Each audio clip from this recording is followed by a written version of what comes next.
ఆదివారం ఉదయం వెళ్ళండి చెట్టు దగ్గరికి, దండం పెట్టుకోండి. నీ యొక్క పళ్ళుని మేము కోసుకుంటున్నాం, దీనితోటి చేసుకునే మందు మాకు బంద్ చేసి బాగానే మాకు చక్కని ఆరోగ్యాన్ని ప్రసాదించు అని ఆ చెట్టుకు నమస్కారం పెట్టుకుని ఆ పళ్ళని సేకరించుకోండి. అర్థమైంది కదండి.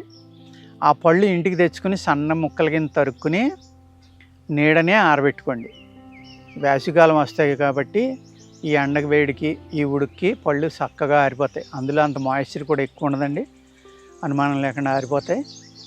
బాగా ఆరిన తర్వాత చల్లని చూర్ణం, అంటే మొత్తగా ఉండకుండా, అంటే పలుకులు పలుకులుగా ఉండకుండా చాలా సన్నగా దీన్ని పౌడర్ కొట్టుకోండి. అవసరమైతే పౌడర్ కొట్టి జల్లించుకోండి. ఆ మిగిలిన దాన్ని మళ్ళీ కలవంలో కానీ గుంటలో కానీ వేసుకుని మెత్తగా నూరి అది కూడా కలుపుకోండి. వేస్ట్ బయటపడేది అది. దానికి సరిపడి పటిక బెల్లం కలుపుకోండి. అర్థమైంది కదండి. దానికి సరిపడా పటిక బెల్లం కలుపుకోవాలి. కలుపుకొని రోజు ఉదయం ప్రాతకాలం లెగ్గానే టిఫిన్ చేసి ముందర ఒక కప్పు పాలలో ఒక 10 గ్రాములు వేసుకునేది దానిని తాగండి. ఈ విధంగా భార్యాభర్తలు ఇద్దరూ కూడా 6 నెలల పాటు ఈ పళ్ళ యొక్క పౌడర్ని తినండి. తింటే మీకు సంతానం కలగడానికి, ఏదైతే మీ స్పెరంలో ఉన్న లోపాలు ఉన్నాయో ఆ స్పెరం పెరిగి మీకు చక్కగా సంతానం కలగడానికి, లేడీస్లో ఉన్న ఇబ్బందులు ఏమన్నా ఉంటే ఆ ఇబ్బందులు తొలగిపోయి వాళ్ళకు కూడా సంతానం కలగటానికి ఒక అద్భుతమైన అవకాశంగా ఈ మర్రి చెట్టు పనిచేస్తుందండి.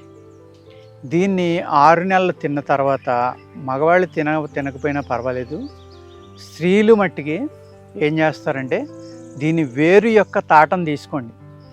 వేరు పైన తాటం ఉంది కదండి, ఆ తాటం తీసుకోండి. మీరు ఆ వేరు తాటని నీడని ఆరబెట్టుకుని చిన్న ముక్కలు కొట్టి కడుక్కుని, ఎక్కడా దాని మీద మట్టి కానీ ఇసుగు రేణువులు లేకుండా చక్కగా నీళ్ళలో నానబెట్టి కడుక్కోండి. చిన్న చిన్న ముక్కలు కొట్టుకోండి. అర్థమైందండి.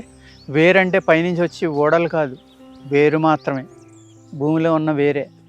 దానిపైన తాట, దానిని రోజు ఒక 2500 mg, అంటే ఒక పావళ ఎత్తు, ఎంతండి 3 గ్రాములు పాలల్లో కలుపుకుని మెన్స్ట్రువల్ సైకిల్ ఏ రోజునైతే మొదలైందో ఆ రోజు నుంచి మొదలుపెట్టి ఒక 5-6 మాసాలు తీసుకోండి అమ్మ, కంటిన్యూగా ఆపొద్దు. అప్పుడు కూడా ఇంకా మీలో ఏమన్నా లోపాలు ఉంటే అవి కూడా సరయ్యి మీకు సంతానం కలగడానికి అవకాశం ఉందండి. అదేవిధంగా ఎవరైతే ఫాలోపియన్ ట్యూబ్స్ అని ఉంటాయి, అవి క్లోజ్ అయిపోయినాయి అనుకోండి, అవి ఓపెన్ అవ్వడానికి అనేక రకాలైన ఆయుర్వేద మెడిసిన్స్ ఉన్నాయండి, అద్భుతమైన మెడిసిన్స్ ఉన్నాయి. కానీ ఆ ఫాలోపియన్ ట్యూబ్స్ ఓపెన్ అవ్వడంలో ఈ మర్రి చెట్టు మనకి ఉపయోగపడదండి. ఎక్కడైనా కొంతమందికి అయితే అవ్వచ్చు. అందుకు ఆ విధమైన ఇబ్బంది ఉన్న వాళ్ళు మట్టుకి అవి ఓపెన్ అయ్యేలాగా కొన్ని ఆయుర్వేద మూలికలు వాడుకోవాల్సిన అవసరం ఉందండి.